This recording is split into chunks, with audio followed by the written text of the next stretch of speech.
नमस्कार. आज सोनियाचा दिनू मी पाहिला. आज खूप सुंदर कार्यक्रम या ठिकाणी कामतकर क्लासेस सरांनी आयोजित केलेला आहे. मला खरंच खूप सुंदर वाटतं, आनंद होतो. छान आता सत्कार या ठिकाणी झाले.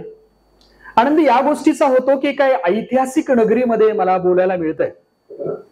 ही अशी ऐतिहासिक नगरी आहे की मला वाटतं 1947 ला आमच्या देशाला स्वातंत्र्य मिळालं, पण त्याच्या अगोदर 17 वर्षापूर्वी या देशानं 3 दिवसाचं स्वातंत्र्य अनुभवलं होतं. असं हे सोलापूर आहे. या सोलापुरात मला बोलायला मिळतंय, त्याचा अभिमान आहे. हे कष्टकऱ्यांचं शहर म्हणून ओळखलं जातं. विविध संस्कृती आणि भाषांचा अत्यंत सुंदर मिलाप या शहरानं अनुभवलाय, या शहरात आहे. आणि म्हणून मला खूप छान वाटतं. याच्यासाठी छान वाटतं की प्रत्यक्ष पांडुरंगाला सुद्धा या मातीची ओढ लागली. आणि म्हणून तरी 28 युग हा माणूस, हा पांडुरंग, हा विठ्ठल त्या विठेवर, पांडुरंगाच्या विठेवर उभा आहे. असं हे सुंदर शहर आहे. याचा मला अभिमान वाटतो. या शहराचं वर्णन मी 4च ओळीत करू शकतो. इतिहासाचं पान सोलापूर, इतिहासाचं पान सोलापूर, गुणवंताची खाण सोलापूर. इतिहासाचं पान सोलापूर, गुणवंताची खाण सोलापूर. कष्टकऱ्यांचं वाण सोलापूर, हुतात्म्यांचं बलिदान सोलापूर. महाराष्ट्राची आन बान शान आणि जान सोलापूर. अशा या सोलापुरात मला बोलवलं आणि या ठिकाणी मला बोलायला दिलं, त्याच्याबद्दल मला खूप आनंद होतोय. आता मी बोलायला उभं राहिल्यानंतर काही जण पहिल्यांदा माझ्याकडे बघतात आणि मग मला ज्यांनी आणलं त्यांच्याकडे बघतात.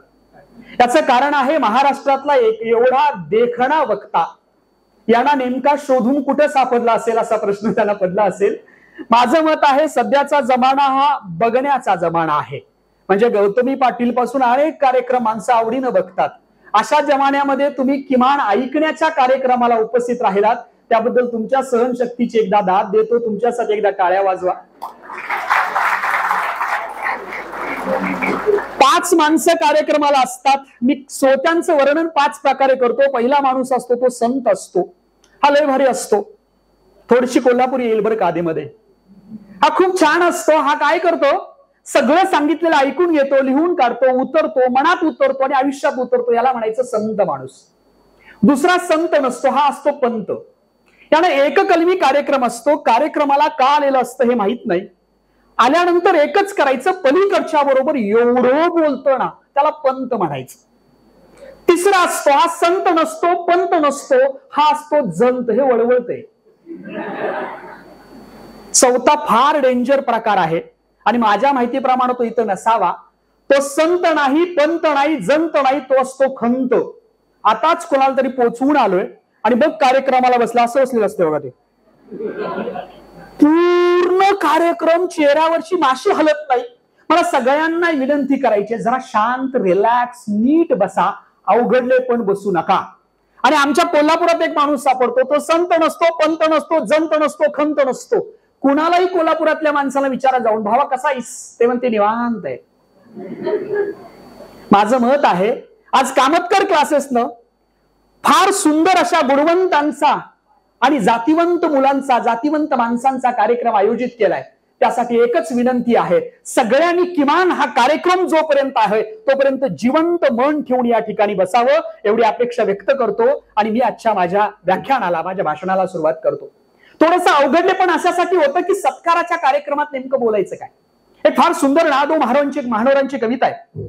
या नभानं या भुईला दान द्यावे, या नभाने या भुईला दान द्यावे आणि या मातीतून चैतन्य गावे. कोणती पुण्य येती फळाला की जोंधळ्याला चांदणे लगडून जावे. जोंधळा तरारून वर येतो बरं का, त्याला जणू चांदणं लगडतं. आणि जेव्हा छान काहीतरी होतं ना तेव्हा माणसं येतात, हे कुणामुळे झालं. मग ते वरचं पाणी म्हणतं, म्हणजे आकाश, आभाळ, पाऊस. मी जर पाऊस पडलो नसतो ना तर हा जोंधळा आलाच नसता. खालची जमीन म्हणते, मी माझं नत्र पाला सगळं दिलं याला म्हणून हा जोंधळा आलाय. निसर्ग म्हणतो माझ्यामुळे आला, वारा म्हणतो माझ्यामुळे आला. 2 माणसं हसत असतात. पहिला असतो शेतकरी आणि दुसरा असतो स्वतः तो जोंधळा. तो शेतकरी याच्यासाठी की अशा अनेक जी काही मशागत आहे शेतीची, त्या मशागत करण्याचं काम त्या शेतकऱ्यानं केलेलं असतं. ऊन वारा पाऊस कशाचीही पर्वा न करता तो शेतकरी अखंड त्या शेतात राबत असतो, तो मशागत करतो, चांगल्या याची पेरणी करतो, खुरपणी करतो, एवढं सगळं करतो. म्हणून तो जोंधळा तरारून वर येतो. त्या शेतकऱ्याचा घाम त्या शेतीमध्ये मुरलेला असतो. जेव्हा मी अशा क्लासमध्ये येतो ना, तेव्हा मला या सगळ्या माणसांचं कौतुक वाटतं. कारण या सगळ्या मुलांना यांनी गोळा केलं, त्यांच्या मनाची मशागत केली, त्याच्यात चांगले विचार पेरले, वाईट विचारांची खुरपणी केली आणि एक चांगलं मार्कांचं चांदणं तुमच्या समोर ठेवलंय. मला सगळ्यांना एकदा विनंती करायची आहे, ज्यांनी तुम्हाला घडवलं त्या सगळ्या या टीमसाठी एकदा सगळ्यांनी जोरदार टाळ्या वाजवा. ही कृतज्ञता आहे, हा संस्कार आहे. ज्यांनी आम्हाला दिलं त्यांचं काहीतरी देणं लागतं, हा संस्कार आहे. म्हणून या सगळ्या माणसांसाठी टाळ्या. आणि दुसरी गोष्ट त्या जोंधळ्यासाठी. जोंधळा म्हणजे कोण? ही सगळी मुलं आहेत बरं का. ही सगळी मुलं जी अगदी युपीएससी एमपीएससी पासून जी पास झालेत ती, हे का आले माहिती? एवढे तरारून वर का आले? कारण या माणसानी किमान 4 महिने, जोंधळा पेरला जातो 4 महिने अगोदर, 4 महिने पृथ्वीच्या पोटात स्वतःला गाडून घेतलं होतं. हे यश आहे ना. या पोरांनी 1 वर्ष स्वतःला गाडून घेतलं होतं. मला माहित आहे या पोरांना किती त्रास झाला असेल. सोपं नसतं बरं का. मार्क दिसणं, मार्क येणं. किमान वर्षभर या पोरांनी टीव्हीचा त्याग केलाय, मोबाईलचा त्याग केलाय, सगळं थांबवलंय घरात आणि मग त्याच्यानंतर या पोरांचे मार्क दिसतात. मला माहित आहे तुम्ही अगदी पूर्व परीक्षेचे पेपर लिहिताना हाताला अक्षरशः मुंग्या येत असतील, एवढ्या वेदना झाल्या असतील. प्रचंड मेहनतीने हे केलंय. उगच कुणाला रस्त्यानं जाताना मार्क सापडत नाहीत. ते करायला स्वतःला गाडून घ्यावं लागतं. पोरांनो, तुमच्यासाठी एकदा टाळ्या वाजवा. या यशासाठीचं जे आहे ते सगळ्यात महत्वाचं. हे सगळं श्रेय जे आहे ना ते मुलांचं आहे. मला माहिती आहे बरं का. आणि एक सांगतो, कधीतरी तुम्ही निराश झालात, हताश झालात की मार्कशीट म्हणजे बऱ्याच वेळेला वाटतं काय आहे हे मार्कशीट. कधीतरी या मार्कशीटकडे बघा आणि मग तुम्हाला कळेल हे मार्कशीट मधले मार्क नाही आहेत बरं का. मी लिहून देतो तुम्हाला की तुमची मेहनत आहे. हे मार्कशीट नाहीये. तुमच्या ज्या सगळ्या क्षमता आहेत ना त्या क्षमतांचं प्रमाणपत्र म्हणजे हे मार्कशीट आहे. आणि जेव्हा कधीतरी निराश व्हाल तेव्हा या यशाकडं कधीतरी मुद्दा म्हणून बघायचं. हे सांगेल आव्हानांच्या समुद्राला, अरे आधार जीवा तुझ्या गरजू दे, प्रतिध्वनीने त्या सागरा डळमळू दे तारे, विराट वादळ हेलकावू दे पर्वत पाण्याचे, ढळू दे दिशा कोण सारे, अनंत आमची ध्येयासक्ती, अनंत अनाशा किनारा तुला पामराला. तुम्ही सगळ्यांनी आयुष्याची एक फार सुंदर स्टेप पूर्ण केलीये, मनापासून पूर्ण केलीये. कारण 10वीच्या अगोदर कसं असतं बघा, 10वीच्या अगोदर तुमच्याकडे कुणाचंच लक्ष नसतं बरं का. 10वीचे मार्क पडले तुम्हाला की मग तुमची स्वतःची ओळख सुरू होते. तुम्ही म्हणून जे काही आहात ना ते 10वीच्या मार्कांवर आहे. म्हणजे तुमचे मार्क ही तुमची आयडेंटिटी आहे. सगळ्यांचं मनपूर्वक अभिनंदन याच्यासाठी की तुम्ही हे पहिली स्टेप किमान पूर्ण केलीये, याच्याबद्दल मनपूर्वक अभिनंदन. आता पुढे जाऊया. ठीक आहे, झालं. बरेच जण या यशाचं सेलिब्रेशन करण्यात खूप दिवस घालवतात. एक फार सुंदर ओळ आहे, दोस्तों ये तो सिर्फ अंगड़ाई है, आगे घोर लढाई है. मला सांगायचं हे मिळवलं ना त्याच्याबद्दल अभिनंदन, आभार, खूप आभार. पण पुढच्या लढाईला तयारी राहण्याची मला वाटतं खऱ्या अर्थानं गरज आहे. वि स खांडेकरांचे फार सुंदर ओळ आहे. माणसाचा जन्म कशासाठी असतो? खांडेकर म्हणतात की भग्न स्वप्नांच्या तुकड्यांना कवटाळून बसण्यासाठी माणसाचा जन्म कधीच नाही. भूतकाळाच्या धाग्यानं करकचून माणसाच्या मनाला कधी बांधता येत नाही. कारण त्याला भविष्याचे गरुड पंख लाभलेले असतात, तसं वरदान लाभलेलं असतं. स्वप्न पाहावीत, त्या स्वप्नासाठी धडपडावं, प्रचंड मेहनत करावी, त्या धडपडण्यातला आनंद घ्यावा. आणि समजा एखादं चुकून स्वप्न भंगलंच तर त्याच स्वप्नांच्या तुकड्यावरून रक्ताळलेल्या पावलानं चालत पुन्हा नवीन स्वप्न बघावं, हा माणसाचा धर्म आहे. मला हे सांगायचं आहे, आज तुम्ही पहिली लढाई जिंकलात, आता एक नवीन स्वप्न पुन्हा या मनामध्ये पेरण्याचं काम करा. कुठलंही असेल, जर तुम्ही 10वी असाल तर तुम्हाला डॉक्टर व्हायचं, इंजिनियर व्हायचंय, वकील व्हायचंय, सीए व्हायचंय, कलेक्टर व्हायचंय, आयपीएससी व्हायचं, युपीएससी करायचंय, काहीही करायचं जर असेल तर एक ध्येय स्वतःच्या आयुष्यात पेरा बरं का. थोडस मी करिअरवर बोलताना बऱ्याच वेळेला मला प्रश्न पडतो, खरं बोलावं की बरं बोलावं. कारण खरं बोललं की बऱ्याच जणांना बरं वाटत नाही आणि बरं बोललं की मला खरं वाटत नाही. त्यामुळे जरासं खरं आज मी खरंच बोलणार आहे बरं का. त्याचं कारण आहे, सारखं गुरी गुरी बोलण्यापेक्षा जी वस्तुस्थिती आहे ती मांडणं ही मला वाटतं खऱ्या अर्थानं काळाची गरज आहे. तुम्ही सगळेजण आता 10वीच्या उंबरठ्यावर आहात. बऱ्याच जणांची 10वी संपली आहे. आता प्रश्न उभा राहतो बघा, वेगवेगळे प्रश्न या अनुषंगाने पुढे आपल्याला तयार होतात. पहिला सगळ्यात मोठा प्रश्न असतो तो म्हणजे करिअरचं काय करायचं. मित्रांनो, वाईट या गोष्टीच आहे आमच्या देशामध्ये की साधा मोबाईल घ्यायचा असेल तर किमान 10 घरं पालती घालतो, 10 जणांना विचारतो, पण ज्या करिअरवर आयुष्य घडवणार आहोत त्या करिअरचा निर्णय मार्क मिळाल्यानंतर दुसऱ्या अर्ध्या तासात आपण घेतो. मला वाटतं आमच्या देशात करिअर या गोष्टीबद्दल खऱ्या अर्थानं अजून जागृती करण्याची गरज आहे. करिअर विचारलं माणसानं, करिअर म्हणजे काय, तर मला वाटतं बापाचं म्हणजे आईची शुगर, बापाची टेन्शन, घरातल्यांचं सगळ्यांचा बीपी एकदम वाढतो, कारण करिअर हा प्रश्न सगळ्यात मोठा झालाय. पोरांना विचारलं करिअर काय, तर पोराचं फार सुंदर उत्तर असतं, सर 6 आकडी पगार असावा, 5 खोल्यांचं घर असावं, 4 चाकी गाडी असावी, 3 चांगले मित्र असावेत, 2 सुंदर मुलं असावीत, एक साधी सरळ बायको किंवा नवरा असावा, टाटा स्काय लगाला आला, तो लाईट जिंगाला आला. असलं काहीतरी करिअरच्या कन्सेप्ट आहेत. 2 मिनिटं विचार करा बरं का, आपण सगळ्यांनी मिळून आपल्या भारतीय पूर्ण समाजानं आमच्या मुलांच्या करिअरच्या कन्सेप्ट कशा केलेत, करिअरच्या संकल्पना कशा केलेत. पहिली गोष्ट आमच्या करिअरवर आहे ती म्हणजे पैसा, पद, प्रतिष्ठा. वाईट नाहीये, पण वाईट काय झालंय ते तुम्हाला सांगतो. आता तरी फार सुंदर आहे, काय माहितीये का, मोबाईलची रील्स, हॉटेलचं बिल्स आणि जस्ट चिल्स, बस एवढं म्हणजे करिअर. अशी एक वेगळी संकल्पना आली आहे. कारण एक काळ होता बघा, पालकांचा काळ होता, घर बांधायचं, बंगला बांधायचा, गाडी घ्यायची. आता पालकांनी सगळं घेऊन ठेवलंय. प्रश्न आहे या मुलांना तुम्ही काय सांगणार आहात. गाडी घे, ते म्हणते आहे गाडी बाबाची, बंगला घे, आहे बंगला बाबाचा. करण्यासारखं जर काहीच राहिलं नाही तर मला वाटतं पोरं ही उद्याच्या काळात जस्ट चिल करतात. आणि आता पोरांचं तेच झालंय, जे निरुत्साह होतात ना पोरं, त्याचं कारण ते आहे. दादांनो, वाईट या गोष्टीच आहे. आमच्या देशातल्या IAS UPSC झालेल्या पोरग्याला जर स्वतःचं आयुष्य संपून घ्यावंसं वाटत असेल तर नेमक्या करिअरच्या संकल्पना काय.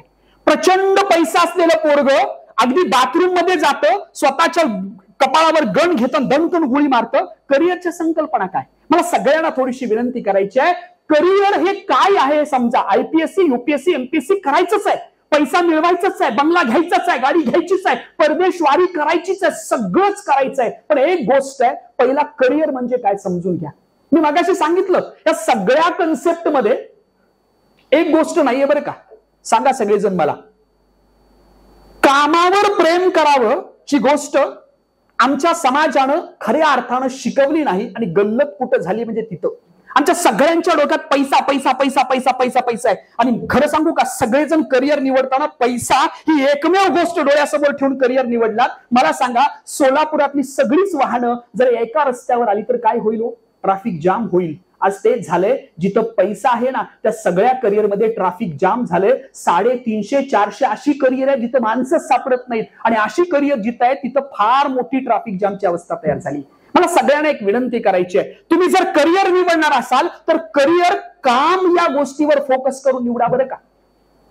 मी वेगवेगळ्या कार्यशाळेत जातो, त्या कार्यशाळेतल्या मुलांना एक प्रश्न विचारला. पहिला प्रश्न होता पोरांना, समजा आता तुम्हाला या प्रश्नावर का सगळ्यांना, समजा आता तुमच्या सगळ्यांच्या मोबाईलवर, तुमच्या माझ्या सरांच्या जन्माला आलेल्या प्रत्येक माणसांच्या मोबाईलवर आमच्या सरकारचा एक मेसेज आला आणि सांगितलं your account has been credited 15 crore rupees. 2 मिनिटासाठी विचार करून बघा काय होईल. देशातल्या सगळ्यांच्या अकाउंटवर 15 कोटी आले. आम्ही म्हणून सुखी होऊ. सुख मी लिहून देतो, पुढच्या 6 महिन्यात आमच्या देशातली 20% जनता आत्महत्या करेल.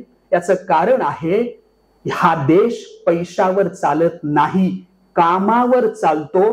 करिअरचं पहिलं ऑप्शन दादांनो, कामात मजा घ्यायची असेल तर या क्षेत्रात या. अन्यथा पैसा मिळतोय म्हणून मी डॉक्टर झालो आणि इंजेक्शन लावताना भोळ येते, रक्त बघितल्यानंतर टेन्शन येतं, अशा करिअरचा काहीही उपयोग नाही. जी माणसं कामावर प्रेम करतात ना तीच माणसं या जगाला काहीतरी देऊ शकतात बरं का. आणि मला वाटतं इथून पुढे पोरांना, शिक्षकांना, शाळेतल्या माणसांना सगळ्यांना सांगायची गरज आहे की दादांनो, कामावर प्रेम करा. कारण एक लक्षात घ्या, परवा एक सर्वे झाला, 70% माणसं सांगतात आमच्या देशातली की मी ज्या क्षेत्रात काम करतोय ना ते मला आवडत नाही, मला दुसरं काहीतरी करायचं होतं. का करायचं होतं? तर करिअर निवडताना जी गोष्ट केली आहे ना त्यात प्रॉब्लेम आहे. करिअर निवडताना पैसा, पद, प्रतिष्ठा या गोष्टी झाल्यात, आता मिळालेत, त्याच्या पलीकडे जाऊन कामावर प्रेम करायला शिकूया. नंबर 2, मी मगाशी जे सांगितलं ना, 6 आकडी पगार, 5 खोल्यांचं घर, 4 चाकी गाडी, 3 चांगले मित्र, ह्याच्यामध्ये आई बाप कुठे आहेत? हम दो हमारे दो, माँ बाप को छोड़ दो. आता नवीन कन्सेप्ट आली आहे, हम दो हमारा एक. ते म्हणतात ना, आम्ही 2 आमचा 1 हा नवा त्रिकोण. आम्ही 2 आमचा 1 हा नवा त्रिकोण. तिनामधले गेले 2 उरलेल्याला आधार कोण, अशी अवस्था आहे. दादांनो, तुमच्या करिअरच्या संकल्पनेत आई आणि बाप हेही असले पाहिजेत बरं का. कारण आज बापाचा दिवस आहे. आई सुद्धा मोठ्या प्रमाणात आली आहे. मी आई बाप वेगळं मानतच नाही. आमच्या मराठीत एक शब्द आहे, बाई आणि आबा. बाई म्हणजे काय हो? तर बाई म्हणजे ज्या मुलाचा बाप वारला होता त्याची आई त्याची सेवा करते, अशा बाईला बाई म्हणतात. कारण ती पहिला बा होते आणि मग आई होते, तिला बाई म्हणायचं. आणि आबा म्हणजे पहिला आई आणि नंतर बाबा, त्याला आबा म्हणायचं. जी कदाचित अशी कोणतरी आई असेल जिच्यात आई आणि बाबा दोघंही आहेत. असा बाबा आहे ज्याच्यात बाबा आणि आई दोघं आहेत. या पालकांची अवस्था काय दादांनो? जर आपण प्रचंड पैसा मिळवायचा डोक्यात ठेवून आपण फक्त आणि फक्त आपला विचार करणार, तर मला वाटतं याच्यामध्ये आई बाबा सुद्धा पाहिजेत बरं का. तिसरी गोष्ट आपल्या करिअरच्या संकल्पनेमधली, थोडीशी बाजारू करिअरच्या संकल्पनेतनं बाहेर या बरं का. आणि मला हे सगळ्यांना तेच सांगायचं, समाजातल्या ज्या संकल्पना त्या थोड्याशा बाजारू आहेत. तिसरी गोष्ट आहे, समाज नावाची गोष्ट या करिअरच्या कन्सेप्टमध्ये कुठे आहे? मला सांगा, आपण जेव्हा करिअर करायचा विचार करतो तेव्हा आम्ही समाजाचं काहीतरी देणं लागतो ना. जुन्या काळामध्ये सगळी माणसं गल्लीत असायची, अख्खं गाव गल्लीत असायचं. नंतर माणसांनी गल्ली आणि घर याच्यामध्ये कंपाऊंड बांधलं. गल्लीतली माणसं घरात आली, घरातली माणसं फ्लॅटमध्ये गेली, फ्लॅट मधल्या माणसांनी दरवाजे बंद केले, खिडक्या बंद केल्या, मनं सुद्धा बंद केली. आणि मग आमचं चाललं समाज. आम्ही टीव्हीच्या स्क्रीनवर आणि मोबाईलच्या स्क्रीनवर बघतो आणि म्हणतोय समाज बाद झालाय. दादानो, समाज बाद झाला नाही, तो समाज सुधारायची जबाबदारी आपल्या करिअर मध्ये सुद्धा आहे. कारण पोरं कधी सुद्धा शिव्या या घरात शिकत नाहीत, शिव्या बाहेर शिकतात. त्या समाजाला घडवायचं असेल तर आमच्या करिअर मधनं समाजाला काही देता येतं का? मी जर डॉक्टर असेल तर समाजासाठी काहीतरी करू शकतो का? कामतकर सरांचं कौतुक याच्यासाठी आहे, त्यांनी मगाशी सांगितलं, मी करताना समाजासाठी काहीतरी करतो. हे देणं लागतं ना. हे देणं जर आमच्या करिअर मध्ये नसेल तर आम्ही फक्त रोबोट तयार करतोय पैसे कमवण्याचं, एटीएम मशीन तयार करतोय, आम्ही माणसं तयार करत नाही. दादांनो, जसं समाजाबद्दलची आमची दायित्व आहे ना तसं निसर्गाबद्दलचं सुद्धा आहे बरं का. मला एक सांगायचं, आमचं झालंय का बघा सगळ्यांचं? आम्ही फक्त आमचाच विचार करायला लागलोय. आम्हाला काहीच सण होत नाही. आमच्या आजी जुन्या काळात साधं धान्य पाकडायची असेल, धान्य पाकडता पाकडता उठवर जे धान्य यायचं ना ते सहज फेकून द्यायची.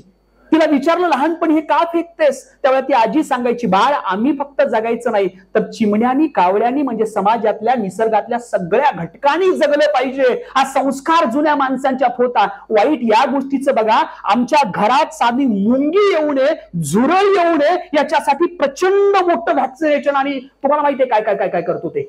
समाजात दुसरं कोणी नकोच आहे आम्हाला, आणि आम्ही म्हणतोय आम्ही सुखी राहायचो पाहिजे.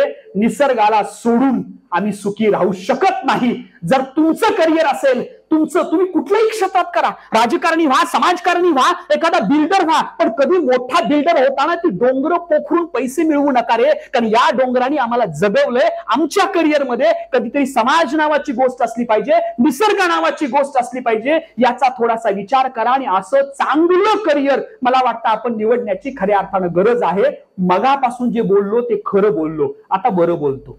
बरं याच्यासाठी की माणसानं खरं बोललं की बरं वाटत नाही. आता विषय येऊया करिअर बद्दल. हे सगळं सांगताय मान्य आहे सर, पण खरंच सध्याच्या काळात करिअर एवढं सोपं राहिलंय का? दादांनो, ही गोष्ट खरी आहे बरं का.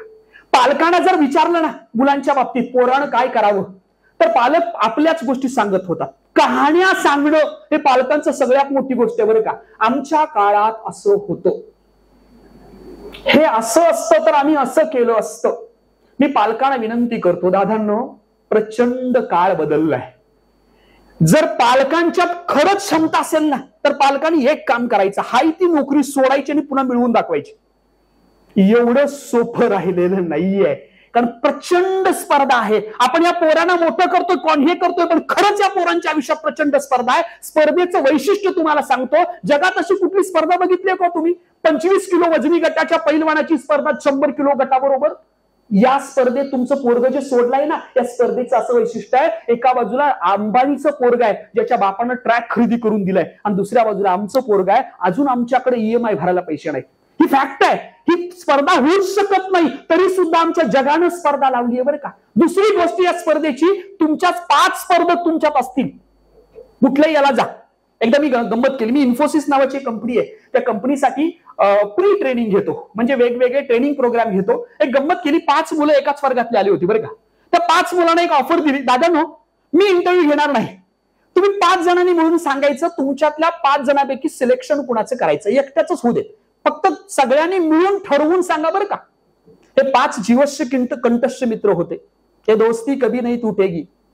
मला एक सांगा छातीवर हात ठेवून, जो तुमच्या मित्रासाठी, आणि पोरग पण ते करतो बरं का, तो मित्र त्या कॉलेजला गेलाय म्हणजे मी पण तिकडच, ती मैत्रीण तिकडं गेली म्हणजे तिकडच. ज्या मित्रासाठी आणि ज्या मैत्रिणीसाठी तुम्ही करिअर बदललंय ना, तो मित्र उद्या तुमच्यासाठी तो 1 लाखाचा जॉब सोडत नाही बरं का. साम दाम दंड भेद सगळे वापरतो, तो मिळवतो, कारण स्पर्धा आपल्या मित्रांपर्यंत आलीये. एक लक्षात घ्या. आणि याच्या पलीकडे या स्पर्धेचं भीषण स्वरूप सांगतो, ही स्पर्धा सुरू झालीये, आतल्या बऱ्याच पोरांना माहितच नाही. इथल्या गुणवंतांचं कौतुक आहे, पण अशी पोरं आहेत ना, अजून ती त्या 1.5 जिबेतच अडकलेत बरं का. विनर विनर चिकन डिनर ह्याच्यातच आहे. अजून त्या पबजी मधनं, अजून गेम मधनं, अजून मोबाईल मधनं पोरं बाहेर येत नाहीत. दादांनो, या जगायचं असेल ना, या स्पर्धेत टिकायचं असेल ना, तर सगळ्यांना पहिल्यांदा खात्री आहे बरं का, पहिल्यांदा लवकर जागे व्हा. 10वीच्या सेलिब्रेशन मोड मधनं बाहेर या आणि पहिल्यांदा स्वतःला काय करायचं ते शोधा, स्वतःची आवड शोधा. एक डेमो दाखवू तुम्हाला, सगळ्यांनी उत्तर द्यायचं बरं का. मला माहिती आहे तुमच्याकडे उत्तर आहे, देणार. फार सोपी प्रश्न आहे. पहिला माझा प्रश्न आहे सगळ्यांसाठी, तुम्हाला आवडणारा जंगली प्राणी सांगा. पटकन सांगा, सांगा ना पटकन. जंगली प्राणी.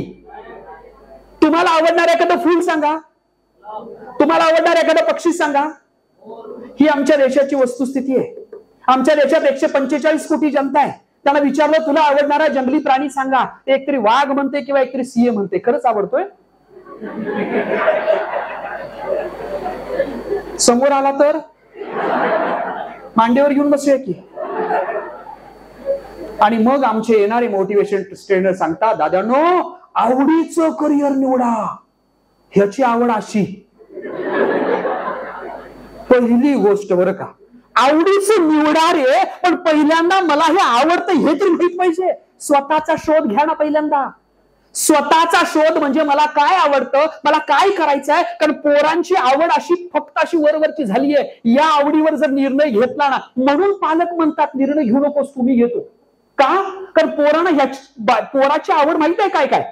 पहिल्यांदा म्हणते राष्ट्रपती होणार, मग पंतप्रधानावर येते, मग आमदार म्हणते, मग खासदार म्हणते, आणि मग म्हणते राहू दे MIDCत कामाला जातो. हे असं का. कारण आमची आवड जशी जमवल तशी हो. पहिली गोष्ट एक लक्षात घ्या बरं का, स्वतःच्या क्षमतांवर खेळायचं. मला सांगा, विराट कोहलीला जर बॉलिंग करायला लावली असती तर चांगला बॉलर झालाच नसता, आणि बुमराला म्हटलं असतं बॅटिंग करतो, बॅटमन चांगला झाला नसता. स्वतःच्या क्षमतांवर जर खेळला ना, तर चांगलं करिअर मिळतं. एक लक्षात घ्या, इथं गंमत आहे. परमेश्वरानं जे जे प्राणी या जगात पाठवलेत ना, त्या प्रत्येक प्राण्याला काहीतरी देऊनच पाठवले बरं का. एक प्राणी मला सांगा ज्याला काहीच दिलं नाही तरी पण ते जन्माला आले, असा कुठलाच नाही. माणसाला सुद्धा एक गोष्ट दिली, ती बुद्धी. फक्त एकच सांगितलंय, बुद्धी जी आहे ना, त्या बुद्धीतनं स्वतःला ओळखायला सांगितलंय. आणि कधी ओळखतात माहितीये दादांनो, तुमच्यातला कधी स्व बाहेर पडतो. तुम्ही दुसऱ्यासारखं व्हायचा प्रयत्न करू नका. स्व कधी बाहेर पडतो माहितीये का, जेव्हा जबाबदारी येईल तेव्हा. एकच उत्तर आहे याच्यावरचं, छोट्या छोट्या गोष्टी 10वी नंतर करायला सुरुवात करा. पप्पानं सांगितलं बाजारात जा, नाही म्हणायचं नाही जायचं. कुणी सांगितलं रांगोळी काढून बघा, जमली जमली, नाही जमली नाही जमली. कुणी सांगितलं 2 मिनिटं भाषण करून बघा, आलं तर. 60व्या वर्षी करून काय उपयोग आहे, मला छान बोलता येत होतं. दादांनो, हिडन गोष्टी आहेत. तुम्हाला एक गोष्ट सांगतो, छान बघा, सगळ्यांना माहित असेल, बऱ्याच वेळेला कम्प्युटरमध्ये असं होतं की पेनड्राईव्ह घातला की त्यात सगळं एम्प्टी दिसत असतं आणि प्रॉपर्टी चेंज केली की त्यात फुल दिसत असतं. हा काय प्रकार आहे? हा आपल्या मेमरीचा प्रकार आहे. तुम्ही जर स्वतःची प्रॉपर्टी चेक केला तर त्यात बरेच गुण आहेत, फक्त एकच आहे, ते हिडन आहेत. हिडन, त्याला सुप्त गुणांचा विकास करायचा असेल तर उत्तर एकच, जेवढ्या लवकर स्वतःवर जबाबदारी घेता येईल, जेवढ्या लवकर समाजाचा घटक होता येईल, जेवढ्या लवकर अनुभव घेता येईल तेवढ्या लवकर घ्या आणि या मोबाईलच्या विळख्यातनं पहिल्यांदा जेवढ्या लवकर बाहेर पडता येईल तेवढं पडा, अन्यथा त्यात प्रॉब्लेम येणार आहे. आता प्रश्न असा आहे की या स्पर्धेत टिकायचं कसं, तर त्याचं एकमेव उत्तर, बरं का, एका शाळेत गेलो होतो आणि त्या शाळेत चौथीची पोरं होते आणि त्या चौथीच्या पोरानं मला एक प्रश्न विचारला. तो म्हणाला, सर खूप बोलताय, प्रश्न विचारू का? मी विचार, आता सशाची आणि कासवाची शर्यत या डांबरी रस्त्यावरनं लावली, जिंकेल कोण? मी म्हटलं ससा जिंकेल. तो म्हटला नाही नाही नाही, कासव जिंकेल. कसं सांगा? मी म्हटलं शर्यत पाण्यात ना असेल. ते म्हणते नाही. मग मला आठवलं जुनी गोष्ट, ससा गाजर खायला थांबला होता. मी त्याला म्हटलं ससा गाजर खायला थांबला असेल? ते म्हणते हो मास्तर, त्याच्या आजानं सांगितलंय गाजर खायला थांबलास तर हरतोयस. त्यामुळे हा ससा प्रचंड पळत होता तरी सुद्धा कासव पुढे गेलं. कसं सांगा? मी विचार करून थकलो, म्हणजे शक्यच नाही, कारण ससा प्रचंड पळतो, कासवाला पळताच येत नाही, कासव आणि सशाची शर्यत होऊच शकत नाही. तो म्हणाला नाही सर, असं म्हणू शकत नाही, आता लावली आहे शर्यत कासवाची आणि सशाची, कासवच जिंकेल. कसं सांगा? मी म्हटलं हरलो. त्यानं सांगितलं फार सुंदर. तो म्हणला सर, ससा पण पळत होता, कासव पण पळत होतो, दोघंही जबरदस्त पळत होते, पण कासव पहिला आलं कारण कासवानं पायाला स्केटिंग बांधले होते. मी हसलो, पण मला एका प्रश्नाचं उत्तर कळालं. दादांनो, हे तुमच्या प्रश्नाचं उत्तर आहे. मान्य आहे आमच्या समाजानं सशाची आणि कासवाची स्पर्धा लावली आहे. मान्य आहे आमच्या समाजानं गरिबीची आणि श्रीमंतीची स्पर्धा लावली आहे. मान्य आहे आमच्या समाजानं एखाद्या लायकी माणसाची आणि एका बिनलायकी माणसाची स्पर्धा लावली आहे. पण या जगात कासवानं जिंकायचं असेल तर त्याला स्वतःच स्केटिंग शोधता आलं पाहिजे. आणि हे स्केटिंग काय आहे माहितीये का? हे स्केटिंग आहे कॅश. कॅश म्हणजे पैसा नव्हे.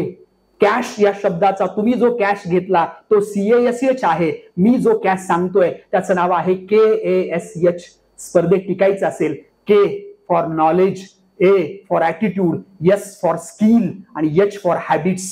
हा कॅश मिळवा, 100% यश मिळतं. कॅश म्हणजे काय? आता त्यातला K येऊया. K म्हणजे नॉलेज, बरं का. तुम्ही म्हणाल ते AI भरपूर देतं की, चॅट GPT विचारलं की सांगत करताय तुम्ही. चॅट GPT आपल्याला नॉलेज देत नाही. चॅट GPT आपल्याला माहिती देतं आणि माहिती आणि नॉलेज या दोन गोष्टीत खूप फरक आहे, बरं का. जेव्हा माहिती आपण वापरतो, त्या अनुभूती घेतो, त्या माहितीला अनुभूतीचं कोंदण जोडतो, तेव्हा त्याचं नॉलेज मध्ये रूपांतर होतं. दुर्दैवानं आमच्या पोरग्याकडे माहित्या खूप आहेत, बरं का, पण नॉलेज नाहीये, कारण अनुभव नाही, अनुभूती नाही. उत्तर एकच, जगाच्या कसोटीवर घासल्याशिवाय अनुभूती मिळत नाही. चॅट GPT हा आपला दोष नाहीये. चॅट GPT बरोबर राहायचंय, AI बरोबर राहायचंय, पण AI चा वापर कसा करायचा याची अक्कल आम्हाला शिकायची आहे. त्यासाठी नॉलेज पाहिजे. दुसरी गोष्ट ज्याचं नाव आहे A म्हणजे ऍटिट्यूड. ऍटिट्यूड म्हणजे दृष्टिकोन. दृष्टिकोन म्हणजे सकारात्मक पॉझिटिव्ह दृष्टिकोन. ही गोष्ट फार गरजेची आहे, बरं का. पोराला विचारलं, आज पोरं कारण सांगते, पोराला विचारलं का रे अजून मार्क पडले असते, का नाही केलंस? नाही हो, ते बाप गरीब आहे ना. मग नंतर आई नाही हो जेवण करून देत. सरकारचाच प्रॉब्लेम आहे. मग यांचा प्रॉब्लेम, त्यांचा प्रॉब्लेम, तो काय करतो, ती काय करते आणि ते काय करतात, याला आपण दोष देत बसतो, कारण सांगतो, मी काय करू शकतो याच्याकडे लक्ष नसतं. ऍटिट्यूड या शब्दाचा अर्थ दृष्टिकोन. पोराला काय शिकवायचं तर दृष्टिकोन शिकवा, कारण शाळेमध्ये पोरानं सगळे कोण शिकलेत, त्रिकोण, काटकोण, उभा कोण, आडवा कोण, षटकोण. एक कोण शाळेत शिकवला नाही, त्याचं नाव आहे दृष्टिकोन. तो शिक्षकानं, विद्यार्थ्यांनी, समाजानं मिळून मुलांना शिकवायचं आहे. दादांनो, निगेटिव्ह विचार करायचं बंद करा. बऱ्याच जणांची कारणं एवढी असतात ना, एखादं काम करायचं, एखादं करिअर मिळवायचं, पहिली गोष्ट ते कारण सांगायला सुरुवात करतं. आता ही सवय पालकांनी लावली आहे, सोडून द्या, पण करतात, कारण सांगायला सुरुवात करतात. बरेच जण कारण सांगतात. आपल्या कुठल्या गोष्टीचं कारण सांगू आपण? पण मला सांगा हा देश बघा, शोधून काढा, हा देश शोधा. या देशामध्ये तुम्हाला कळेल या देशाचा इतिहास लुंग्या सुंग्याने लिहिलेला नाहीये. या देशाचा इतिहास एरा गबाळ्याने लिहिलेला नाहीये. या देशाचा इतिहास लिहिलाय तलवारीच्या खणखणाटाने, घोड्यांच्या टाफानी, शाहिरांच्या डाफानी, युद्धांच्या वाफानी आणि रणावरील तोफानी. 32 स्वतःच्या घोड्याच्या पाठीवर मांड मारून 32 मनाचं सिंहासन रायगडावर तयार करणाऱ्या छत्रपती शिवाजी महाराजांचे आम्ही मावळे आहोत. नरड्यावर तलवारीचं तीक्ष्ण टोक असताना बचेंगे तो और भी लढेंगे म्हणणारा दत्ताजी शिंदे याच माती तयार झाला. हजारो संकट त्या माणसांना होती, पण या संकटांच्या पलीकडे ही माणसं गेली, कारण त्यांनी कारण सांगितली नाहीत. मला एकच सांगायचं आहे, तुम्ही बघा ना कितीतरी माणसं आत्ताच्या काळात आहेत. श्रीकांत बोला नावाचं पोरग आहे, त्यांनी आता उद्योगाबद्दल सांगितलं ज्या पोराला पूर्ण दिसत नाही. श्रीकांत नावाचा पिक्चर मध्ये आला होता, जमलं तर जाऊन बघा. पूर्ण दिसत नाही पोराला, हजारो कोटीचा उद्योग समूह सुरू केलाय. आम्ही म्हणतो मी लहान आहे म्हणून मी काय करणार. ते 14 वर्षाचं वैभव सूर्यवंशी नावाचं पोरग 150 किलोमीटर बॉल येतो ते सरळ 6 ला मारतं. का? त्या पोराकडे प्रॉब्लेम नव्हते, त्या पोराकडे सांगण्याला हे नव्हतं, त्याच्याकडे कारण होती, पण त्या सगळ्या कारणांच्या पलीकडे ते पोरग गेलं. हा देश असा आहे, या देशामध्ये प्रचंड काम करणाऱ्या, चांगला दृष्टिकोन असणाऱ्या, सकारात्मक राहणाऱ्या माणसांचा काम आहे. मला सगळ्यांना विनंती करायची, बाबांनो रडू नका, घाबरू नका, भिवू नका. जेवढं म्हणून तुम्ही स्वतःचं सामर्थ्य एकवटून या परिस्थितीवर तुटून पडाल ना, तेवढं सामर्थ्य तुमच्या अंगामध्ये येतं. कारण जंगलातून जाता जाता एकदा वाट चुकावी, विश्रांतीसाठी एका झाडाखाली बसावं, समोर एखादा विंचू दिसावा, विंचवाला मारण्यासाठी दगड उचलावा, दगडाखाली एखादा साप असावा, सापानं स्वतःचा पाठलाग करावा, पळता पळता विहिरीनं आच्छादलेल्या एका विहिरीत पडावं, विहिरीत एखादी मगर असावी, मगरीपासून वाचण्यासाठी झाडाच्या फांदीचा आधार घ्यावा, फांदीवर चढता चढता फांदीला लटकलेलं मधाचं पोळं फुटावं, सगळ्या मधमाशांनी चावून हैराण करावं. पण त्याच वेळी मधाच्या पोळ्यातनं पडणारा एक थेंब स्वतःच्या हातावर पडावा आणि जिभेनं तो अलगद चाखून बघावा. याला म्हणतात आयुष्य, याला म्हणतात जगणं. संकट सगळ्या माणसांना असतं दादांनो. पैशाचं संकट सगळ्या माणसांना असतं, गरिबीचं संकट सगळ्या माणसांना असतं. पण एक गोष्ट आहे बघा, तुमच्या मनातली उमेद जर जागी असेल ना, ते वाक्य फार सुंदर आहे. कौन कहता है आसमान में सुराग नहीं होता, एक पत्थर तो तबीयत से उछालो यारो. या देशातल्या सगळ्या माणसांना मला सांगायचं, इथल्या सगळ्या मुलांना सांगायचं आहे, संकटांचा भाऊ करू नका. जेवढं तुम्ही निगेटिव्ह विचार कराल समाजाबद्दल तेवढं वाईट आहे. आणि सगळ्यांना सांगतो, पालकांना सुद्धा, पोरांना नेहमी मर्यादा घालू नका. पोरग्याने काहीतरी सांगितलं, बाप मग ते जमणार नाही, तुला जमलं नाही, त्याला जमल की. कशाला निगेटिव्ह बोलायचं? लहानपणापासून सगळ्या गोष्टी, आणि त्याचा परिणाम असा झालाय, मी नेहमी सांगतो, आपलं पोरग कुणासारखं असतं माहितीये का? त्या पोरग्याच्या आयुष्यात 24 तासात जी माणसं बरोबर असतात ना, बरोबर त्यांची कार्बन कॉपी म्हणजे आपलं पोरग असतं. त्याच्या आजूबाजूला असणारी 5 माणसं जर दररोज घाबरणारी असतील, आपलं पोरग सुद्धा भित्रच झालं, लक्षात ठेवा. दररोज आमच्या आजूबाजूची माणसं गुंड प्रवृत्तीची असतील तर ह्यालाही वाटतं एकदा भुसकून बघावं कोणाला तरी. ही फॅक्ट आहे. याचं कारण असं आहे की आजूबाजूचा संस्कार फार मोठा असतो. पालकांनी जर द्यायचा असेल ना, तर आजूबाजूचं एन्व्हायरमेंट द्या. शोधा त्या पोरग्याला, त्या पोरग्यामध्ये काही गोष्टी जर कमी पडत असतील तर तशा वाढवण्याचा काळ सध्याचा काळ आलाय. मला सगळ्यांना सांगायचं आहे, पालक हा होका यंत्र असतो बरं का. पालकांना सुद्धा मला रिक्वेस्ट करायची, होका यंत्र म्हणजे काय? त्याला कंपॉस म्हणतात, जहाजावरचा कंपॉस. पालकानं एवढंच काम करायचं, दिशा दाखवायचं. पालकानं कॅप्टन व्हायचं नाही जहाजाचा. पालकाच्या डोक्यात आहे, माझ्या पोरग्याला काय कळते? अख्खी लढाईच पालक त्या पोरग्याची लढतोय. बघा ना, शाळेला जायचं कुणी ठरवतोय? कोण? बाप, आई म्हणजे पालक. पोरग्यानं कुठले विषय घ्यायचे ठरवतोय? पालक. पोरग्यानं करिअर कशात करायचं ठरवतोय? पालक. पोरग्यानं कुठल्या पोरगी बरोबर लग्न करायचं ठरवतोय? पालक. आणि लग्न झाल्यानंतर ह्याला काय होतंय माहित नाही, हे म्हणते तुझं तू बघ. आयुष्यात एक तरी गोष्ट त्याला करू दिलाय, किती घाबरताय. एक फार सुंदर उदाहरण सांगतो सुरवंटाचं. तुम्हाला माहित आहे, सुरवंटाचं फुलपाखरू होतं. एक शाळा होती, त्या शाळेत शिक्षक होते. त्या शिक्षकांनी टेबलावर सुरवंट ठेवला आणि सांगितलं, बाळांनो हा सुरवंटाचं फुलपाखरू होते, 2 तास बघत बसा. फक्त एकच अट, मध्ये त्याला हात लावायचा नाही बरं का. पोरं बघत बसली. आजूबाजूला ते सुरवंट बघत बसले. हळूहळू सुरवंटाचं फुलपाखरू व्हायला लागलं. आणि जेव्हा सुरवंटाचं फुलपाखरू होत होतं ना, तेव्हा प्रचंड वेदना त्या सुरवंटाला सुरू झाल्या. ते तडफडायला लागलं. एवढं तडफडत होतं की त्या पलीकडच्या पोरग्याला राहवलं नाही. त्या पोरग्यानं पटकन ते फोडलं आणि त्याचं फुलपाखरू केलं. फुलपाखरू झालं, पण ते निश्चित पडलं, पडूनच राहिलं. त्याच्या अंगात ताकदच नाही, उडताच येईना. शेवटी शिक्षक आले. शिक्षक म्हणाले, काय केलं? त्याची तडफड बघवली नाही हो. त्यामुळे त्याची तडफड न बघवल्यामुळे मी त्याला फोडलं आणि त्याला तसं टाकलंय. तो म्हणाला, मूर्ख आहेस. या नियतीचं वैशिष्ट्य आहे. सुरवंटाचं फुलपाखरू करताना त्रास होणार, तसं पोरग सुद्धा मोठं होणारा त्याला त्रास होणार. जर त्याचा त्रास कमी करायचा प्रयत्न केला तर उद्या पोराला तुम्ही आधू करताय, कारण त्याच्या अंगात ताकद राहत नाही. त्यासाठी त्याच्या निसर्गाच्या कलेनं त्याला बहरू द्या. त्याला काय करायचंय करू द्या. फक्त होका यंत्रासारखं काम करा. म्हणजे काय? अति लक्ष ठेवायचं नाही आणि अति लांब सुद्धा राहायचं नाही. नाहीतर लांब राहाल आणि माझं नाव सांगाल यांनी सांगितलं म्हणून. कारण आत्ताची पोरांची जनरेशन लय फास्ट आहे. तुम्ही जिथं तुमचा विचार थांबतो तिथनं यांचा सुरू होतो. कळलं का? या पोरांना चॅलेंज निसर्गानं खूप दिलंय, पण नशिबानं IQ सुद्धा खूप दिलाय बरं का.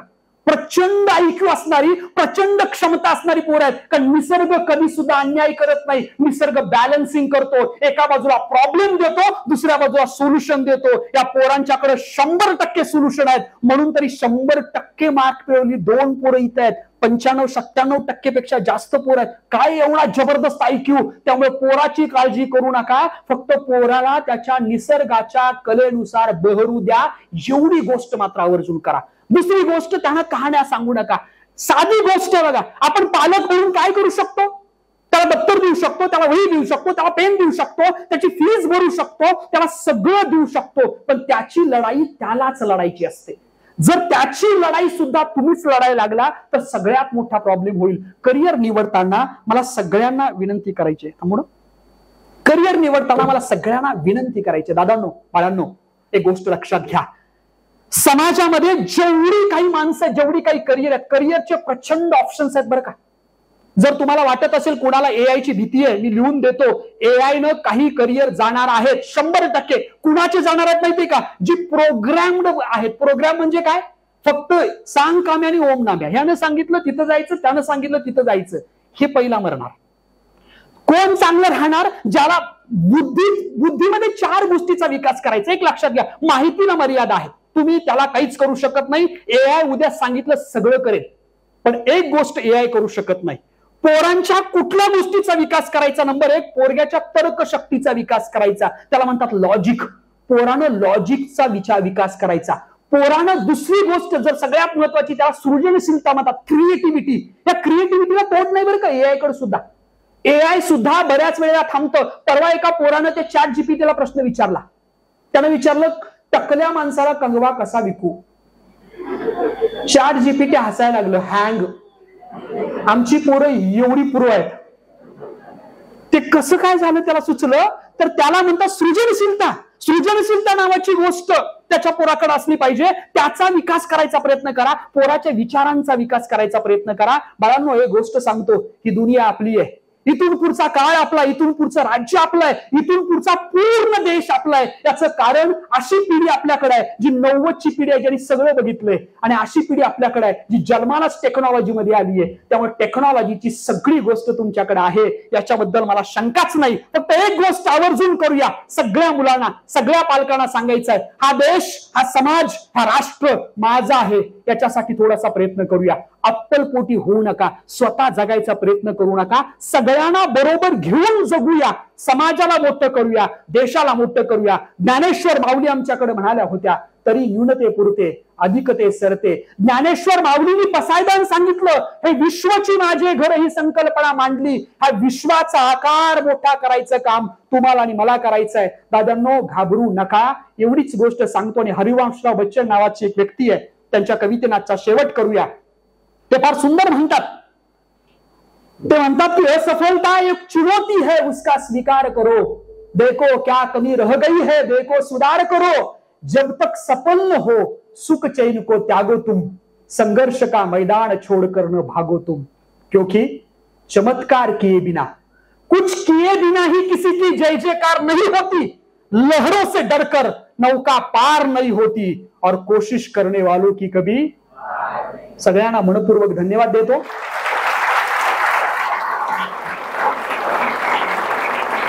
ज्या मुलांचा सत्कार माझ्या हस्ते होणार आहे किंवा सगळ्यांच्या हस्ते होणार आहे त्या मुलांचं मनपूर्वक कौतुक करतो. फक्त एकाचा शोध घ्या. हे जे आहे ना ह्यात अडकून पडू नका एवढे सांगतो. सगळ्या मुलांचं मनपूर्वक आभार, सगळ्या मुलांचं मनपूर्वक अभिनंदन. तुमच्या पालकांचं तुमच्यापेक्षा डबल अभिनंदन, कारण तुमच्या बरोबर आज तुमचा बाप आलाय आणि आज फादर्स डे आहे.